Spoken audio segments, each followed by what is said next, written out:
Hello and welcome to the Empire of the Cop podcast, an impromptu podcast. We've got the Athletics, Jacob Tanswell here with us today. How you doing, Jacob? I'm very well, thank you. Yeah, it was a short, planned podcast, but yeah, good to be here and good to hop on. We got there in the end, and we're here to discuss one of Southampton's very high-profile sort of young players. Of course, I'm speaking about Romeo Lavia, who's been sort of extensively linked with Liverpool, Arsenal, Manchester City, any of the big names really in England that we're aware of. I guess I'm just going to kick things straight off on sort of the transfer front before I get into more of the nitty-gritty details around his sort of strengths and character and that kind of thing. And what's the latest you've been sort of hearing around this sort of particular story? Because I know Ornstein, your colleague at the Athletic, was reporting on this and was sort of saying, it's from a Liverpool perspective, it's a target they have in mind, even though the likes of Kefren Turan, Dominic Szoboszlai is figuring sort of far more ahead maybe in the pecking order. Yeah. But it is one there that keeps sort of cropping up. Where does he look sort of most likely to go, if he will even go this summer? Yeah, exactly. I think the other targets you mentioned are a different profile of midfielder. Lavia is a deep lying number 6. He would essentially just replace or play back up to Fabinho. In terms of the interest, it's been there throughout the season, really, ever since it's the first game of the season, his first ever game in the Premier League against Tottenham, where although Southampton lost 4-1, he was incredible. He would receive the ball, edge of his own box, 3 players around him, and did a no-touch turn. And I think everyone from there thought, wow, there's a player here. City didn't want to lose him. He rose through the ranks at Anderlecht. He's one of those really highly rated talents. The only thing is for City is that they had Rodri in the way and Lavia wanted to play. So he came to Southampton, obviously a big buyback clause. And ever since then, so many of the top 6 clubs, all of them actually have been monitoring him and they've showed at various stages different levels of interest. So if you go through them, you think Arsenal are obviously interested. They've inquired about him. They're looking at the numbers. Obviously, they've got Declan Rice. So I don't know how that will now stack up in terms of buying another midfielder. And then, we've said, I think in April about Liverpool and Lavia, and that was a place of me speculating in terms of him being a good fit, but also a bit of background, as in the research they've done on him as well, in terms of looking throughout the season at his career and how he's developed throughout it. So yeah, Liverpool, I think, and Arsenal are the front runners, but Chelsea, they've openly got interest in him as well. And with Chelsea, things move quick. If they can't get Caicedo, then they perhaps might go back to Lavia and use the connections of Joe Shields, who's a very good friend of Romeo Lavia's agent. I mean, if you're a betting man, Jacob, it's very, very early in the window. Absolutely anything can happen. And, I think a lot has been said of, when the first dominoes sort of start falling, Liverpool, Chelsea, things could rapidly change. Yeah. We could see a situation conceivably where Romeo Lavia stays for another season. What would be where would you place your bet? Southampton want a high figure for him because obviously City have got the buyback clause and the sell-on percentage. So someone has got to pay around 45 to 50 million pound for Lavia. Who can do that is dependent on all the other targets they get. So as I said, Arsenal, are they going to fork it out? Tottenham, obviously Pierre Højbjerg might leave. He could come into the equation, but they've spent some money on Maddison now. I'd probably say you're looking at either Arsenal or Chelsea or Liverpool. Sorry, take away Arsenal, Liverpool or Chelsea. For me, I probably think Liverpool with Jurgen Klopp and with the background they've done on him, I think that probably looks like their likely destination.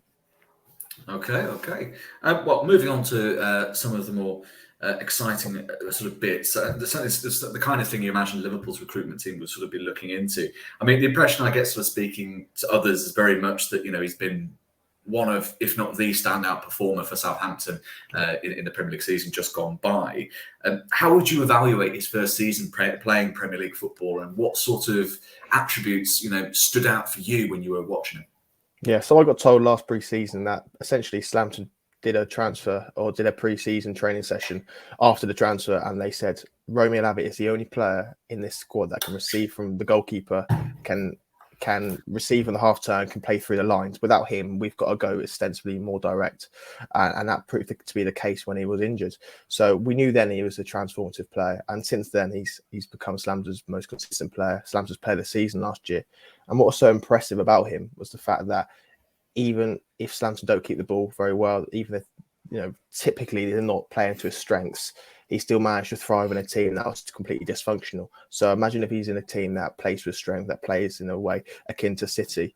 I think he'll only go from strength to strength, and that's why everyone is so excited about him. It's very sort of early on in his career, so you kind of look at these players and think, they will inevitably have more weaknesses, more kinks to their game to iron out. But you'd be surprised even at that age if there was absolutely nothing to work on. Yeah. So I feel silly almost asking, but I have to ask. What would you state as being sort of the major weak points in this game that a coach, whether that is a Pochettino, whether that is a Klopp, whether that is an Arteta, would need to seriously focus their attention on? When Ruben Sellers came in March and February, there was two things he said. He said he wanted Lavia to dominate more and he wanted to be better out of possession. And he said that openly and publicly. And at the time, it took supporters back, thinking, why are you picking on this 19-year-old kid who's been Southampton's best player? There's others you could target. But the fact is that Sellers saw something in him. He thought he was a little bit soft out of possession at times. He wasn't dominating, grabbing the game by the scruff of the neck that he could do in terms of really throwing his weight around. And then after that, the stats don't lie. He made the most tackles of any teenager in the Premier League, and he made the most interception ball recoveries over the next 3 months of any midfielder. So Sellers, although he did have a lot of success on the team, he completely transformed Lavia's out of possession game as well. So that ironed out some weaknesses and smoothed over the weaknesses.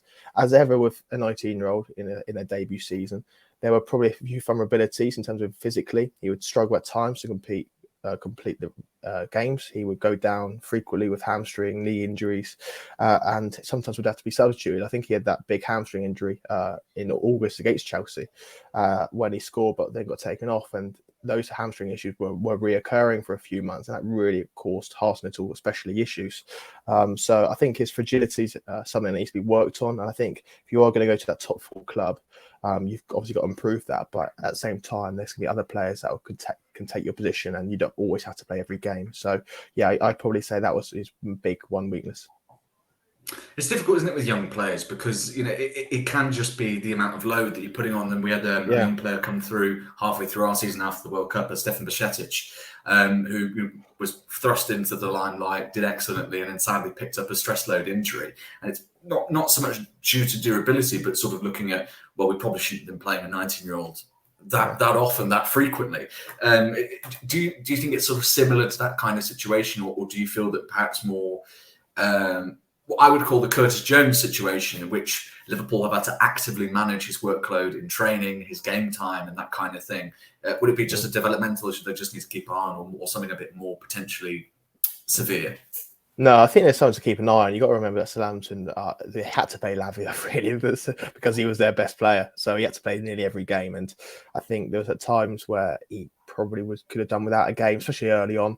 But that was a state Southampton we're in. If you go back a year, Tino Livramento played every game and then eventually broke down as well. So I think now he's back to full fitness. Lavia is coming back into his own towards the end of the season.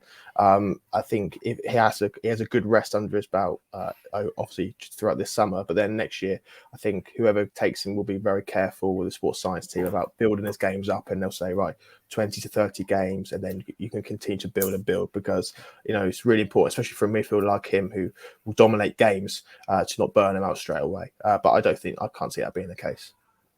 What's been sort of said about his mentality? Because I remember reading, I think a while back, I think it might actually have been a piece that you wrote for The Athletic, sort of exploring what sort of prior management, say Anderlecht, have been saying about his development. And I think obviously we know Pep Guardiola is such a massive fan of the player.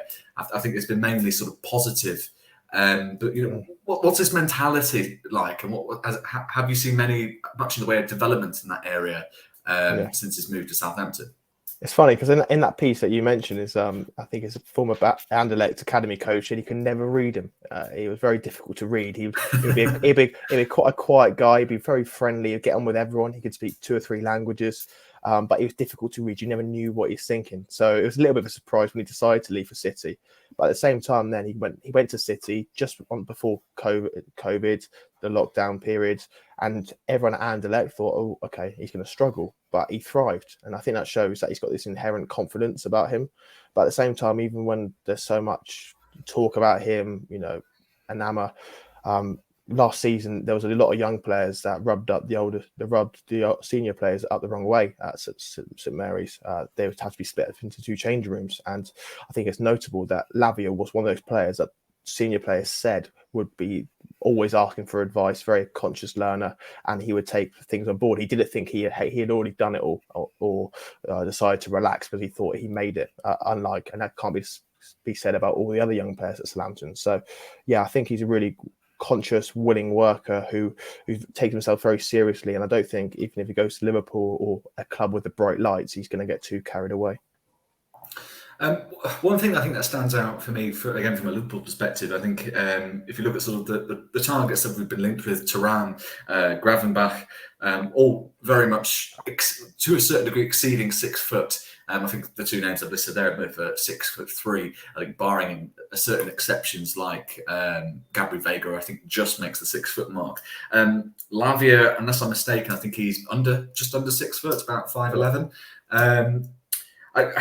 I think the thing that sort of concerns me about the links, after having bought McAllister for 35 million, and McAllister's about 5'9", ideally I think Liverpool seem to be looking for that kind of profile midfielder that is not only sort of technically proficient, but also, you know, physically dominant.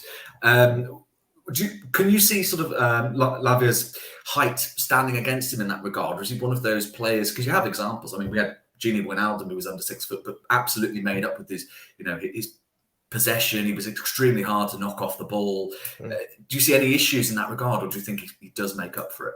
He can still grow. He's got a few years left, but I think that I think the plan is for him to get bigger, stronger. But you know, physicality has never been an issue for him. As I said, under Sellers he became more robust.